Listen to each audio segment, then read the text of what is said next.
Yan, may ginawa tayo ulit dito Sintra board standy para sa the crunch ng lower bigutan. Ayan.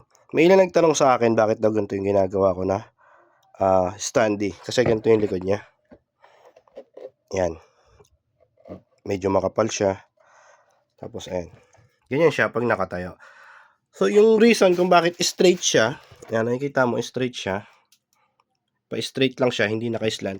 Pag yung counter kasi or yung sa may cashier nila, ang table or yung pinaka table nila ron is mataas. Ang gagawin mong standy dapat straight. Kasi para pag tinapat sa kanya, straight lang siya. Kumbaga nasa eye level lang nung magi-scan. Pagka naman yung mababa yung pinaka-counter na, dapat naka-slant. So yun lang yung reason. Yan. Meron siyang ganito para pwedeng lagyan ng notes. Yan. Yan lang kasimple yung QR Sintra.